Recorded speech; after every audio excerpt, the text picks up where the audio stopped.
السلام الله عليكم ورحمة الله تعالى وبركاته. وحكيم ياري اوفيشال فضلا جانال كادات كعسبتا سبسكرايب لايك شير كومنتي مر والبا فكرة وان كو تحيقلنينا كومنتي نوغو ريب وشيكاديني علف iyo jacayl kuleeta sheekada waxa wada waa qadar iyo hodan kuleeta qadar waa nin danyar ah oo jaamacadna xili barto xilina ka shaqeeyo hotel bal aan bilaabo sheekadii waa shantii galabnimo ama 11 saac ayay si kadis ah ku kulmeen qadar iyo hodan isla markaa waxay ku kulmeen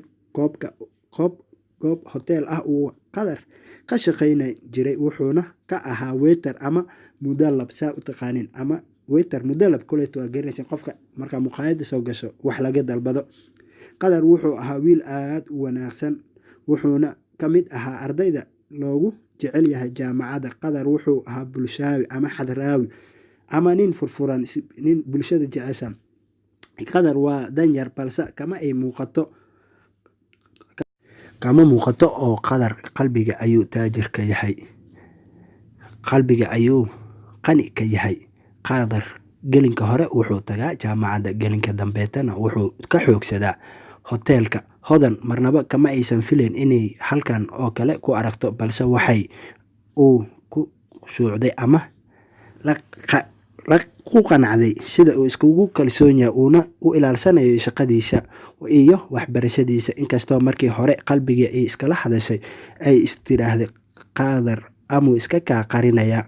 qadar wuxuu aad ugu faraxsanaa aragtida hodan wuxuuna u arkayay inay tahay fursad dahabi ah oo sababtoo ah weli qalbiga qadar ma uuna soo bandhigin oo ku doonayay hodan qadar wuxuu isku dayay inuu hodan u sheego in uu arin muhiim ah u leeyahay balse waxa jaaniska uu ku dareenayay ka dhiciseeyay gabadha habaryar u tahay hodan oo la socotay una maleynayso gabar habaryar u ah hodan lana socotay uu u maleeyay uuna ka mar waayay fursad halkaasi uu ku dayacay hodan waa gabar qurux ilaahay ku maneystay jir ahaan qaab dhismeed balse jaaniska uu beerdariyay qadar oo wuxuu ku fakeray habaryarteed maadaama ay la socoto ma la hadli kartid waqti kale bal raadi hodan waa gabar aad u xishood badan qurux badan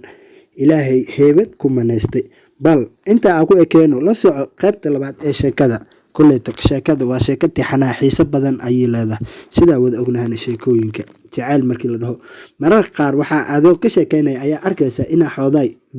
leedahay because marar qaar u maleysid sheekadii aad naftirkaada xataa inay meel ka taabanaysa marka iskaga dulqaata waa walaalkiin xakiim yare official fadlan janaalka dad ku cusubta subscribe like share si gaarsi asxaabta dunida daafaheeda kala joogto mar walba waxaan ka codsanahay waxay tahay inay noo share gareysiin walaalihii si u daawadaan dadka adduunka daafihiisa kala jiro idinka ayaa mar walba kor noo qaadi kara waxaad nagu caawisaan waa sheerta salaamullaahi calaykum waraxmatullaahi tacaala wabarakaatu.